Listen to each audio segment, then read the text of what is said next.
আসসালামু আলাইকুম প্রিয় দর্শক, নির্বাচনী ইশতেহার ঘোষণা কিন্তু শুরু হয়ে গেছে। আমরা দেখতে পাচ্ছি এনসিপি, জামাতে ইসলামী এবং বিএনপি বড় এই তিনটি দলই কিন্তু এরই মধ্যে যার যার নির্বাচনী ইশতেহার ঘোষণা করেছেন এবং এই নির্বাচনী ইশতেহারে সবাই ভালো ভালো কথাই বলেছেন। আপনি কোনো একটা নির্বাচনী ইশতেহার যদি হাতে নেন, যদি পড়ে দেখেন, আপনার কাছে সবই মনে হবে যে চমৎকার, এবং এগুলো যদি বাস্তবায়ন হয় তাহলে দেশের তো কোনো দুঃখ থাকার কথা না। আপনি যদি পুরনো এই রাজনৈতিক দলটি পুরনো আগের 10 বছর, 15 বছর, 20 বছর, 30 বছর আগের যে নির্বাচনী ইশতেহারগুলো, 40 বছর ধরেন আপনি যে নির্বাচনী ইশতেহারগুলো আছে, সেগুলো যদি সংগ্রহ করে পড়তে পারেন, আপনি দেখবেন যে এগুলো সব বাস্তবায়ন হলে এই দেশটা একটা সোনার দেশে পরিণত হতো। হয়েছে কি? হয়নি তো। প্রতিবার যা হয়েছে আগের বারের চেয়ে পরে আরো খারাপ হয়েছে। ইশতেহারে কিন্তু সুন্দর সুন্দর কথার পরিমাণ বেড়েছে, কিন্তু বাস্তবতা, মানুষের ভোগান্তি, মানুষের জীবনযাত্রা, এগুলো আগের চেয়ে পরের বছর আরো খারাপ হয়েছে। আমরা এটাই দেখে আসছি। এমনকি আমরা এটাও দেখছি যে এই যে আমরা একটা অন্তর্বর্তীকালীন সরকার পেলাম, কার পরে পেলাম? শেখ হাসিনা সরকারের পরে একটা অন্তর্বর্তীকালীন সরকার পেলাম। শেখ হাসিনা সরকারকে আমরা বলেছি যে এটা একটা স্বৈরাচারী সরকার, ফ্যাসিবাদী সরকার, দুর্নীতি মহোৎসব চলতো এই সরকারের আমলে। দুর্নীতিবাজদের সরকার প্রধান কিছুই বলতেন না। সরকার প্রধানের যে পিয়ন, সেও 400 কোটি টাকা মালিক হয়ে যেত। এই যে কথাগুলো আমরা বলেছি, বলার পর তাকে আমরা তাড়িয়েছি বলবো। সেই সরকারের পতন ঘটেছে গণ অভ্যুত্থানের মুখে, গণবিক্ষোভের মুখে। কিন্তু তারপর আমরা যাদেরকে পেলাম তাদেরকে তো আমরাই বসিয়েছি, এই আন্দোলনের লোকেরাই বসিয়েছে, বড় মুখ করে বসিয়েছি, এবং শীর্ষ পদে বসিয়েছেন যাকে তিনি নোবেল পুরস্কার প্রাপ্ত একজন ব্যক্তিকে বসিয়েছেন। আমরা ভেবেছি উনি হবেন একজন চমৎকার একজন মানুষ, নির্লোভ একজন মানুষ, এবং ওনার কাছে কোনো স্বজনপ্রীতি থাকবে না। উনি দেশটাকে একদম স্বর্ণের একটা কি বলবো, সোনার দেশে পরিণত করবেন। আমরা তো ভেবেছি, প্রত্যাশা করেছি, আমরা ভেবেছি যে উনি দেশটাকে সংস্কার করবেন। যে সংস্কার করবেন সেই সংস্কারগুলো ওনার সরকারের মধ্যে প্রয়োগ করে দেখাবেন যে দেখেন সংস্কার হলে কি হয়। কোনো পরিবর্তন দেখেছি আমরা? আমরা দেখেছি এই সরকার আগের সরকারের মতোই চলছে। আগের সরকার যেমন নিজের দলের লোকগুলোর যে সমস্ত মামলা মোকদ্দমা উঠিয়ে নিতেন, শেখ হাসিনা ওনার মামলাগুলো উঠিয়ে নিয়েছিলেন প্রথমবার ক্ষমতায় এসেই। ইউনূস সাহেবও তাই করেছেন। এই মামলাগুলো উনি আগে বলতেন, যখন শেখ হাসিনা ওনার বিরুদ্ধে মামলাগুলি করতেন, উনি বলতেন যে উনি একটা কারো প্রতিহিংসার শিকার, এই মামলাগুলো সাজানো মামলা উনি বলতেন, দাবি করতেন। তো উনি যখন দায়িত্বে এলেন ওই মামলাগুলো ওভাবে চলতে দিতেন। বিচারকই বলতো যে এগুলি সাজানো মামলা, উনি সেই পর্যন্ত অপেক্ষা করেননি। তার আগে সবগুলো মামলা উনি নির্বাহী আদেশে তুলে নিয়েছেন। পার্থক্যটা কি থাকলো আমাদের? এরই মধ্যে, যেহেতু আমি কথা থেকে অন্যদিকে চলে যাচ্ছিলাম, আমার মূল প্রসঙ্গে আসি। এরই মধ্যে আজকে আমরা দেখলাম যে বিএনপি তাদের নির্বাচনী ইশতেহার ঘোষণা করেছেন। এই ইশতেহার নিয়ে সমালোচনার ক্ষমতা আমার নাই, আমার মনে হয় আপনাদেরও নাই। আমি দুদিন আগে জামাতে ইসলামের ইশতেহার দেখেছি, সেটা নিয়েও আমি সমালোচনা করতে চাই না, কারণ সমালোচনা করতে পারবেন না। খুব ভালো ভালো কথা, মিষ্টি মিষ্টি কথা এখানে আছে। বাস্তবে কি এতটা মিষ্টি আমরা পাবো? কি পাবো না পাবো এটা অভিজ্ঞতা বলে, এবং আগামীতে আমরা দেখতে চাই। কাজেই যেগুলো সুন্দর সুন্দর কথা আছে এগুলো নিয়ে আর আলোচনা না যায়। অনেক ভালো ভালো কথা সেখানে আছে, আপনারা দেখে নেবেন, কালকে পত্রিকায় সব পাবেন। আমি খালি একটা প্রসঙ্গ তুলব, সেটা হলো এই জুলাই সনদ। এই জুলাই সনদ পাশ করার কথা বলা হয়েছে, কিন্তু বিএনপি তাদের এই ইশতেহার করতে গিয়ে তারা কিন্তু বেশ কয়েকটা সুনির্দিষ্ট অঙ্গীকার করেছে, প্রায় 35টা সুনির্দিষ্ট অঙ্গীকার তারা কিন্তু করেছে। এবং সেই অঙ্গীকারে যাগুলি আছে সেগুলি সব কি জুলাই সনদকে অনুসরণ করে? সব কি জুলাই সনদের সঙ্গে সঙ্গতিপূর্ণ? না না, তা না। দেখেন কতগুলি কথা তারা বলেছে, খুব ইন্টারেস্টিং কথা, যে প্রস্তাবনা যেটা বলা হয়েছে আমি আপনাদের পড়ে শোনাই যে বিগত 17 অক্টোবর 2025 তারিখে স্বাক্ষরিত জাতীয় জুলাই সনদ এবং বিএনপির 31 দফার ভিত্তিতে এই সংস্কার কার্যক্রম বাস্তবায়ন করা হবে। মানে ওনারা যে সংস্কার কার্যক্রম বাস্তবায়ন করবেন সেটা কিন্তু কেবল জুলাই সনদের উপর ভিত্তি করে হবে না, বিএনপির যে নিজস্ব 31 দফা আছে তারও ভূমিকা এখানে থাকবে। দুটো মিলে তারা সংস্কার করবেন। আমি কিন্তু সেই শুরু থেকে যখন এই জাতীয় ঐক্যমত্য কমিশন গঠন হচ্ছে, জুলাই সনদ আলোচনা হচ্ছে, তখন থেকে কিন্তু আমি বলে আসছিলাম ভাই আপনারা জুলাই সনদ করছেন করেন, সমস্যা নাই। বিএনপি তো আপনাদেরও প্রায় 3 বছর আগের থেকে 31 দফা রাষ্ট্র সংস্কারের জন্য তারা 31 দফা দিয়েছিল, আরও 3 বছর আগের থেকে, এবং তারাও তো গবেষণা করে দিয়েছিল। তো তারা কেন তাদের ওই 31 দফাকে বাতিল করে দিয়ে এই কতিপয় এনজিও এবং ভাড়াটে বুদ্ধিজীবীদের তৈরিকৃত জুলাই সনদ বাস্তবায়ন করতে যাবে? কেন যাবে? আমি এটাও বলেছিলাম যে দুটোকে তারা নিয়ে একসঙ্গে, যদি বিএনপি ক্ষমতায় আসে তারা এই দুটোকে নিয়ে একসঙ্গে বসবে। এর মধ্যে জুলাই সনদের যে যে ধারাগুলো 31 দফার সঙ্গে মিলবে তারা সেগুলো অবশ্যই রাখবে, এবং যদি জুলাই সনদে কিছু তারা ভালো পায় সেগুলি হয়তো রাখতেও পারে, কিন্তু মূল ভিত্তিটা হবে 31 দফা। এবং আমি একটা রাজনৈতিক দলের কার্যক্রম হিসাবে, আমি নিজে ব্যক্তিগতভাবে একজন নাগরিক হিসেবে আমি কিন্তু পলিটিক্যাল পার্টির এই যে কার্যক্রম এটাকে সমর্থন করি।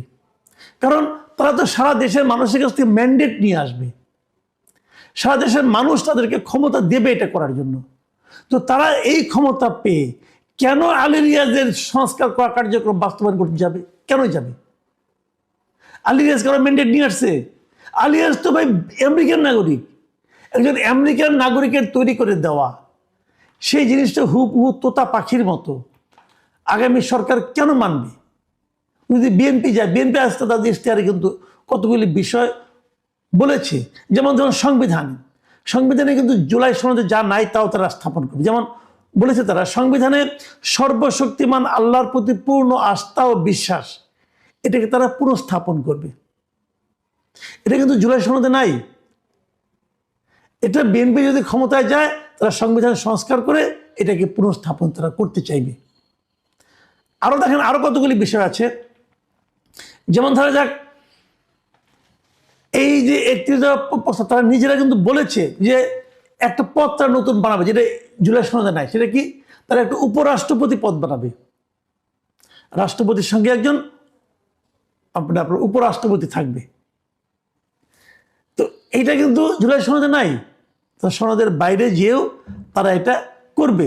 আবার ধরুন জুলাই সনদে বলা হয়েছে যে যিনি প্রধানমন্ত্রী হবেন তিনি একই সঙ্গে দলীয় প্রধানের পদে থাকতে পারবেন না।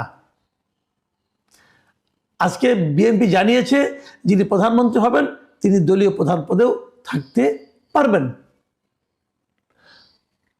আবার আরেকটা জায়গায় বলি আপনারা, যেমন ধরেন আপনার উচ্চকক্ষ, যেটা নিয়ে সবচেয়ে বেশি আলোচনা হচ্ছিল, উচ্চকক্ষে কিন্তু ওখানে বলা হয়েছিল, এবং একটা উচ্চকক্ষ হবে যেটা আমাদের এখানে কখনোই আগে ছিল না, নতুন একটা উচ্চকক্ষ তারা তৈরি করবে, এবং উচ্চকক্ষে 100 সদস্য থাকবে। এই 100 সদস্য নির্বাচিত হবে কিভাবে? তাদেরকে নির্বাচিত করা হবে যে রাজনৈতিক দলগুলো নির্বাচন করবে। কিভাবে করবে?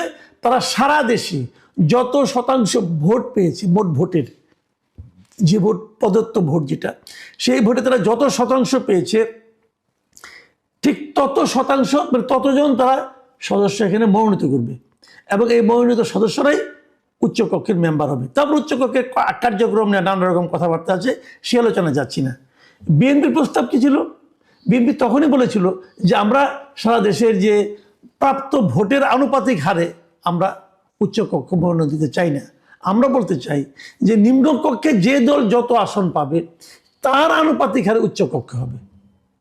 যে দল 3টা আসন পাবে তারা একজন সদস্যকে উচ্চকক্ষে নিয়োগ দিবে, এইভাবে। তো এটা কিন্তু ওখানে আছে, কিন্তু তারা যখন নাকি এই প্রস্তাবটা আসে তখন আপনার এই ঐক্যমত্য কমিশন বলেছিল না, এটা পিয়ার পদ্ধতিতে হবে। জামাতেরও প্রস্তাব ছিল পিয়ার পদ্ধতিতে হবে। তখন কিন্তু বিএনপি এই প্রস্তাবে নোট অফ ডিসেন্ট দিয়েছে। ইন্টারেস্টিং হলো আমাদের এই গণভোটে যে প্রশ্নটা করা হয়েছে, গণভোটের প্রশ্নে আপনি দেখবেন যে খ প্রশ্ন যেটা আছে, খ প্রশ্নটা কি আছে আমি আপনাদের আবার একটু পড়ে শোনাই। খতে বলা হয়েছে যে আগামী সংসদ হবে 2 কক্ষ বিশিষ্ট। জাতীয় সংসদ নির্বাচনে দলগুলো প্রাপ্ত ভোটের অনুপাতে 100 জন সদস্য বিশিষ্ট একটি উচ্চ কক্ষ হবে, তারপরে যা কিছু করা হবে। তাহলে গণভোটে যদি আপনি হ্যাঁ দেন, তাহলে কিন্তু আপনি 100 জন সদস্যকে যে নিয়োগ করবেন সেটা পিয়ার পদ্ধতিতে নিয়োগ করবেন, এই কথা স্বীকার করছেন। কিন্তু বিএনপি বলছে তারা পিয়ার পদ্ধতিতে উচ্চ কক্ষে নিয়োগ দেবে না। আজকেও তারা সেই কথাই বললো, এটা আগেও বলেছে, আজকেও বললো। আজকেও তারা এই ইশতেহার ঘোষণার সময় তারা একই কথা বললো। তাহলে ধরেন কথার কথা, যদি বিএনপি জিতে যায় এবং হা ভোটও জিতে যায়, তাহলে বিএনপির জন্য কি করণীয়? কারণ হা ভোটে তো বলা হয়েছে যে 100 জনের অনুপাতে, এটা হলো আনুপাতিক ভোটের হারে নিয়োগ করা হবে, এবং তাদের ইশতেহারে বলেছে তারা 100 জনকে নিয়োগ দেবে নিম্ন কক্ষের আনুপাতিক হারে। তাহলে যদি হা ভোট জিতে যায়, তাহলে আপনি বলবেন যে জনগণ তো বলেছে যে এই 100 জনকে প্রাপ্ত ভোটের আনুপাতিক হারে দিতে হবে। আবার বিএনপি তখন কি বলবে? যে বিএনপি বলবে আমরা তো এই ম্যান্ডেট নিয়ে জনগণের কাছে গেছি, আমাদের যে ভোট দিয়েছে জনগণ, আমি তাদেরকে ম্যান্ডেট দিয়েছিলাম যে আমরা এটা নিম্ন কক্ষের অনুপাতে হারে করব, আমরা পিয়ার পদ্ধতিতে করব না। তারা তো ওখানেও রাজি হয়েছে। তাহলে কোন রাজিকে আপনি গুরুত্ব দিবেন? হা ভোটের রাজিকে নাকি বিএনপির এই ইশতেহারের প্রেক্ষিতে যে ভোটে জিতে আসা সেটাকে, কোনটাকে দিবেন ভাই? এই জটিলতা তৈরি করা হয়েছে। এবং আমি মনে করি রাজনৈতিক স্ট্যান্ড হিসেবে, পলিটিক্যাল স্ট্যান্ড হিসেবে বিএনপি ঠিক জায়গায় আছে। বিএনপি তারা যা যা করতে চায় তারা সেগুলি নিয়ে ওখানে গিয়েছে, তারা জনগণের কাছে গেছে। এখন যদি জনগণ এগুলিকে পছন্দ না করে, জনগণ প্রত্যাখ্যান করবে, কোনো সমস্যা নাই। কিন্তু জনগণ যদি এটা প্রত্যাখ্যান না করে, তাহলে বিএনপি জনগণের এই ম্যান্ডেটটাকে বাস্তবায়ন করবে। তো হা ভোটে, রেফারেন্ডামে, মানে গণভোটে কি এলো কি না এলো কিসে যায় আসে যায়? তাহলে যদি না যায় আসে, তাহলে এই অতিরিক্ত ব্যয়টা কেন? তাহলে এই গণভোটের জন্য এত টাকা খরচ কেন? তাহলে এই গণভোটের জন্য হার পক্ষে প্রচার করতে যেয়ে দেশের সমস্ত সরকারি কর্মকর্তা কর্মচারীকে দণ্ডনীয় অপরাধের মধ্যে ঢুকিয়ে দেওয়া কেন? যে কাজটা ডক্টর আলী রিয়াজ করেছেন, সকলকে একটা দণ্ডনীয় অপরাধের মধ্যে ঢুকিয়ে দিই। কারণ আইনে আছে সরকারি কোনো কর্মকর্তা কর্মচারী তারা কোনো নির্বাচনের কোনো পক্ষে প্রচারণা চালাতে পারবেন না। কিন্তু উনি গণভোটে হার পক্ষে সবাইকে প্রচারণা চালাতে বাধ্য করেছেন। কেন? এই সমস্ত প্রশ্নের জবাব আমরা আশা করব যে যারা নির্বাচিত হয়ে ক্ষমতায় আসবেন তারা স্মরণে রাখবেন যে তারা কি জবাব দেবেন। যদি বিএনপি নির্বাচিত হয়ে আসেন, আমি বিএনপি নেতৃবৃন্দকে বলবো, রিকোয়েস্ট করব, এই আলী রিয়াজ সহ যারা যারা দণ্ডনীয় অপরাধ করেছে, প্রত্যেকটা ডিসি তারা দণ্ডনীয় অপরাধ করেছে, তারা আরপিও দেখে নাই, আরপিওতে কি লেখা আছে। তারপরে তো নির্বাচন কমিশন নিজেও বলেছে করতে পারবেন না। এই লোকগুলো তো রিটার্নিং অফিসার হবে, এই লোকগুলি তো নির্বাচনটাকে পরিচালনা করবে, তারা তো নির্বাচন পরিচালনার অযোগ্য। কারণ আরপিওতে সুস্পষ্টভাবে লেখা থাকা সত্ত্বেও তারা হা ভোটের পক্ষে প্রচারণা চালিয়েছে। এই অযোগ্য লোক দিয়ে নির্বাচন পরিচালনা করানো হচ্ছে। আমি আশা করবো এদের তালিকা যেন বিএনপি করে রাখে, এবং নির্বাচিত হওয়ার পর এদের প্রত্যেককে বিচারের সম্মুখীন করতে হবে। আপনি একটা মানে অন্যায় আবদারের জন্য আপনার নিজস্ব দায়িত্বকে ভুলে যাবেন এবং সেটাকে আপনি অন্যায়ভাবে করবেন, দণ্ডনীয় অপরাধ করে যাবেন, আর আপনাকে কেউ কিছু বলবে না। যদি এটা হয়, এটা যদি উদাহরণ হিসেবে তৈরি করা হয়, তাহলে এই দেশে নিয়মকানুন বলতে আর কিছু থাকবে না। প্রিয় দর্শক,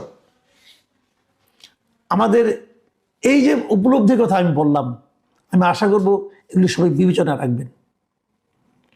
আমি বিএনপি, জামাতে ইসলামী, এনসিপি সকল রাজনৈতিক দলের যে ইশতেহার সেগুলিকে স্বাগত জানাই, এবং আমরা চাই যে জনগণ ভোট দেওয়ার পরে এই ইশতেহার দেখে দেখে তাদের প্রতিশ্রুতি দেখে দেখে মিলিয়ে নেবেন তারা কে কি বলেছিল, কে কি করছে।